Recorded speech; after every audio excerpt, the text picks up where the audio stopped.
নির্বাচনকে কি টার্গেটটাকে ট্র্যাক যদি আপনি হ্যাঁ দেখেন, মানে জুলাই আন্দোলনের পরে হাদি অংশগ্রহণ করেছে তো বটেই, যে তরুণরা সবচেয়ে বেশি কথা বলেছে, সামন্তে ছিল, ইলেকশনের দিকে গেছে, তার মধ্যে হাদি অন্যতম। এবং এটা খুবই দুঃখজনক, ইভেন ইনক্লুডিং মি, যারা আমরা আন্দোলনে ছিলাম, আমিও কিন্তু এক ধরনের থ্রেট ফিল করছি যে এই ঘটনাটা ঘটার পরে একটা জীবন সংহারের মতো অবস্থা তৈরি হয়। এবং সেখানে যে আপনি কি টার্গেটটা কোনো করা ফোন হয়েছে কল তাকে কোথাও থেকে বুঝে পেয়েছেন? শুনে। এটাও একটু জিজ্ঞাসা করিনি ছোট্ট করে, আপনি কি কোনো ফোন কল বা কোনো হামলা থ্রেট না, পেয়েছেন? কোনো ফোন কল পাই না। আমি বলছি যে আশঙ্কাটা আচ্ছা তো আচ্ছা, তৈরি হয়, যারা জি আমরা স্বাভাবিক, আন্দোলনের একদম স্বাভাবিক। সামনে ছিলাম, সে আশঙ্কাটা তো তৈরি হয়। সেটা হচ্ছে যে আমরা, যদি সেটা হয় তাহলে এটা তো দুঃখজনক একদিকে, এবং একটা মেসেজটা কিন্তু স্ট্রং মেসেজ। মানে বুঝতে হবে যে মাথায় গুলি করা, তার মানে ট্রেন, অস্ত্র সহ ধরা পড়েছিল, তার ব্যাকগ্রাউন্ড আছে অস্ত্র রাখা, সবকিছু মিলে ওই খুনি যদি ওই ছেলেটি হয়, তাহলে কিন্তু এটা একেবারে ট্রেন্ড একজনকে ঠিক করা হয়েছে, যে মাথায় গুলি করছে, মানে খুবই প্রফেশনাল এবং খুব কাছ থেকে দীর্ঘদিন ফলো করে জেনে।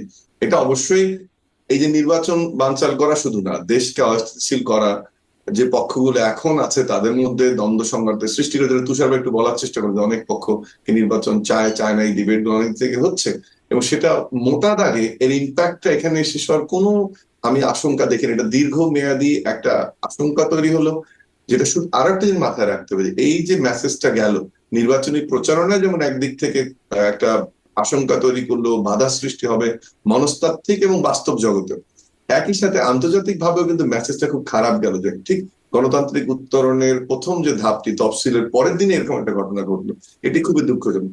আরেকটি বিষয় খুব গুরুত্বপূর্ণ, যে সরাসরি পুলিশ দিয়ে রাখতে হবে শুধু তা নয়, একটা ছায়া নিরাপত্তা ব্যবস্থা কিন্তু থাকা উচিত ছিল, কারণ এই ছেলেটি দীর্ঘদিন থেকে ঢাকা আসনে ক্যাম্পেইন করছে, এবং উচিত ছিল এই ছায়া নিরাপত্তা ব্যবস্থার মধ্যে তাকে রাখা, যেন তার কোনো ক্ষতি সাধন হয়। সে অন্যতম একটা বক্তা হিসেবে আবির্ভূত হয়েছে জুলাই আন্দোলনের পর, এবং সেটিও কিন্তু খেয়াল রাখতে হবে। চিটাগংয়ে একটা ঘটনা ঘটলো এর আগে, আমরা দেখলাম, আবার হাদির ঘটনা ঘটলো।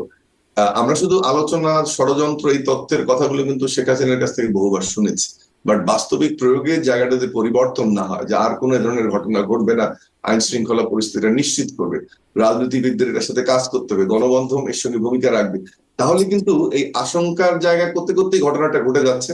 আমরা চাপিয়ে দিচ্ছি কিসে, যে এই ষড়যন্ত্র তত্ত্ব, কারা নির্বাচন করছে, বানচাল করছে, এর মধ্যে কিন্তু ঘটনাগুলো যে ঘটে যায়, তার যে প্রিএমটিভ অ্যাকশন, সেটা কিন্তু নেওয়াটা এখন সবচেয়ে জরুরি। সেটা যদি না নেওয়া যায়, আমি আমি আমার আশঙ্কাটা ভুল প্রমাণিত হোক, বাট এই প্রিএমপ্টিভ আশঙ্কাটা পুরো অ্যাকশনের কথা যেটা নির্বাচন প্রক্রিয়া বলছেন, থাকবে।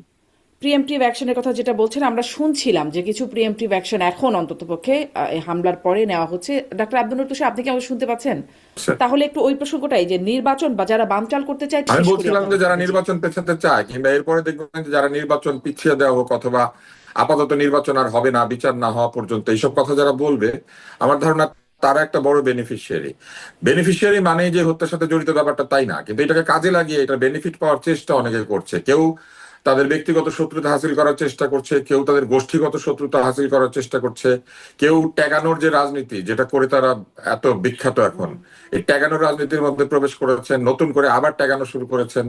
অর্থাৎ এই বড় ঘটনাটায় যারা প্রকৃত দায়ী ব্যক্তি তাদেরকে খুঁজে বের না করে, বরং ডাইনে বামে যার যার ব্যক্তিগত ঈর্ষা, হিংসা, বিদ্বেষ, ক্রোধ, এগুলি হাসিল করার জন্য কিছু লোক নেমে পড়েছেন।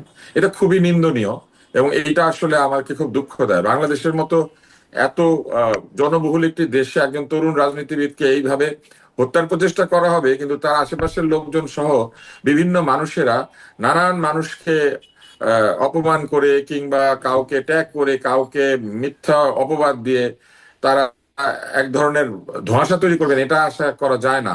মূল দাবি হওয়া উচিত, যেই হোক এই হত্যাকারী এবং এই হত্যার পরিকল্পনাকারী, তাদেরকে আইনের আওতায় আনতে হবে, বিচার করতে হবে।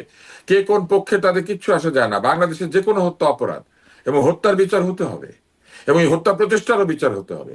ফলে জি। তাকে যেভাবে আহত করা হচ্ছে, এটা তো হত্যা প্রচেষ্টা। সে যদি কালকে সুস্থ হয়ে ওঠে, এটা তো মানে বিচার ছাড়া যেতে পারে না। কিন্তু এই বিচার কবে হবে, বিচার না হলে এটা হবে না, ওইটা হবে না, এইসব শর্ত যুক্ত করা মানেই হচ্ছে বিচারকে বাধাগ্রস্ত করা এবং গণতন্ত্রকেও বাধাগ্রস্ত করা।